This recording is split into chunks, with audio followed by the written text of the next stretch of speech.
नमस्कार शिक्षक बंधू भगिनींनो. तर आज मी तुमच्यासाठी घेऊन आलेले आहे काही PYQs 2024 TET पेपर 2. तर या अंतर्गत आपण मराठीचे काही प्रश्न बघूया. तर सर्वात पहिला प्रश्न, दोन शब्द जोडताना तसेच ओळीच्या शेवटी शब्द अपुरा राहिल्यास कोणते विरामचिन्ह वापरतात? आपल्याला ऑप्शन्स दिलेले आहेत: अर्धविराम, संयोगचिन्ह, अपूर्ण विराम आणि नंबर 4 स्वल्पविराम. तर याचं योग्य उत्तर आहे संयोगचिन्ह, ऑप्शन नंबर 2 संयोगचिन्ह. दुसरा प्रश्न, लहानपण देगा देवा मुंगी साखरेचा रवा हे कोणत्या अलंकाराचे उदाहरण आहे? तर अतिशय आपल्याला पाठ असलेलं हे उदाहरण आहे. तर हे दृष्टांत अलंकाराचं उदाहरण आहे. प्रश्न क्रमांक 3, अद्भुत रसाचा स्थायी भाव कोणता आहे? ऑप्शन्स दिलेले आहे: शौर्य, वियोग, विस्मय आणि उत्साह. तर याचं योग्य उत्तर आहे विस्मय. तर अद्भुत रसाचा स्थायी भाव कुठला आहे? विस्मय. प्रश्न क्रमांक 4, खालीलपैकी कोणत्या गटातील दोन्ही नामांचे वा प्रत्यय लावून भाववाचक नाम तयार होत नाही? तर उत्तर आपल्याला ऑप्शन्स दिलेले आहे: गोड, ओला, मनुष्य, गोड, ओला, गार, गार, गोड. तर बघा, आपल्याला गोड, गोडवा, ओला, ओलावा. त्यानंतर दुसरं ऑप्शन बघा, मनुष्य, गोडवा. आता मनुष्याला आपण वा कधी ऐकलेलं नाही आहे, मनुष्य वा हा शब्द कधी ऐकलेला नाही आहे. गोडवा बरोबर आहे, परंतु या ठिकाणी हा दोन ऑप्शन्सपैकी मनुष्य आणि गोड ह्या दोन शब्दापैकी मनुष्य याला हा वा लागत नाही, भावाचक नाम तयार होत नाही. त्यामुळे आपलं उत्तर आहे पर्याय क्रमांक 2. त्यानंतर बघूया प्रश्न 5. प्रश्न 5, अरे रे आणि कडे हे अनुक्रमे कोणत्या अव्ययांची उदाहरणे आहेत? तर बघा, अरे रे हे केवळ प्रयोगीचं अव्यय आहे. त्यानंतर आणि उभयान्वयी आणि कडे हे शब्दयोगी अव्ययाचं उदाहरण आहे.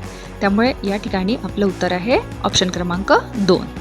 प्रश्न 6, आज पाऊस येईल बहुतेक या वाक्यातून कोणता अर्थ सूचित होतो? ऑप्शन्स आहेत: आज्ञार्थ, स्वार्थ, विद्यार्थ की संकेतार्थ. तर आपलं योग्य उत्तर आहे ऑप्शन क्रमांक 4 संकेतार्थ. प्रश्न क्रमांक 7, पुढीलपैकी संधी विग्रहाच्या नियमानुसार गटात न बसणारा शब्द कोणता? बघा, निष्फळ, निष्फळ, निष्कपट, निष्कारण, पण निरिच्छा. तर संधी विग्रहाच्या नियमानुसार गटात न बसणारा शब्द आहे निरिच्छा, निरिच्छा. तर आपलं योग्य उत्तर आहे ऑप्शन क्रमांक 3. त्यानंतर 8वा प्रश्न बघा, कृतघ्न, घर जावई, सुखद ही कोणत्या समास प्रकाराची उदाहरणे आहेत? ऑप्शन्स दिलेले आहे: अव्ययी भाव, तत्पुरुष, द्विगु आणि द्वंद्व. तर आपल्या प्रश्नाचं योग्य उत्तर आहे तत्पुरुष समास. तर कृतज्ञ, घरजावई, सुखद ही तत्पुरुष समासाची उदाहरणे आहेत. प्रश्न क्रमांक 9 बघा, पुढीलपैकी तलाव शब्दाचा समानार्थी नसलेला शब्द कोणता? तर आपल्याला माहिती आहे कासार म्हणजे पण तलाव, तरंगिणी म्हणजे पण तलावालाच म्हणतो, तडाग पण आपण तलावालाच म्हणतो, परंतु रत्नाकर हा शब्द समुद्र ह्या शब्दासाठी समानार्थी शब्द आहे. त्याच्यामुळे आपले योग्य उत्तर आहे, प्रश्न विचारलेला आहे तलाव शब्दाचा समानार्थी नसलेला शब्द कोणता? तर त्याचं योग्य उत्तर आहे पर्याय क्रमांक 3 रत्नाकर. प्रश्न क्रमांक 10, पुढीलपैकी विरुद्धार्थ नसलेली जोडी कोणती? उदय, अस्त विरुद्धार्थी आहेत. कृश, स्थूल हे सुद्धा विरुद्धार्थी आहेत. उघड, गुप्त हे सुद्धा विरुद्धार्थी आहेत. तर कृपण आणि कंजूष हे दोन शब्द एकमेकांचे विरुद्ध नाही आहेत. त्यामुळे आपलं योग्य उत्तर आहे ऑप्शन क्रमांक 2 कृपण आणि कंजूस.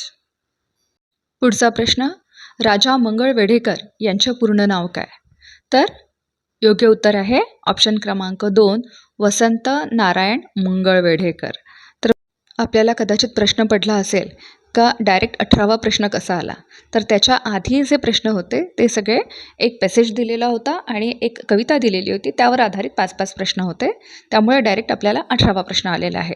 तर बघूया प्रश्न क्रमांक 19, वनवास या पुस्तकाचे लेखक कोण आहे? ग दी माडगूळकर, प्रकाश संत, बाळकराम की विद्रोही. तर याचं योग्य उत्तर आहे प्रकाश संत.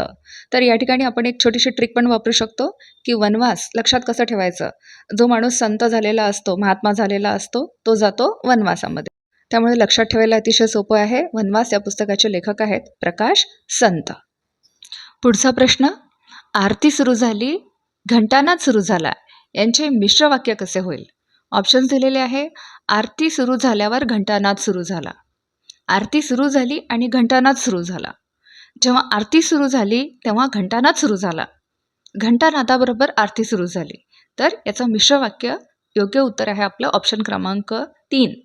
जेव्हा आरती सुरू झाली तेव्हा घंटानाद सुरू झाला. पुढचा प्रश्न बघा. षष्ठी व सप्तमी एकवचनी विभक्तीचे अनुक्रमे प्रत्यय कोणते? ऑप्शन्स दिलेले आहेत. चाचीचे, ने एशी, त इया, स लाते, त इया, चाचीचे, चाचीचे, त इ आ. तर बघा या ठिकाणी आपलं योग्य उत्तर आहे ऑप्शन क्रमांक 4 चाचीचे आणि सप्तमी एकवचनी विभक्तीचं आहे त इ आ. तर अशा प्रकारे आपलं योग्य उत्तर आहे ऑप्शन क्रमांक 4. उर्वरित प्रश्न बघूया पुढच्या व्हिडिओमध्ये. तोपर्यंत bye bye. If you like the video please like, share and subscribe आणि कमेंट करायला विसरू नका.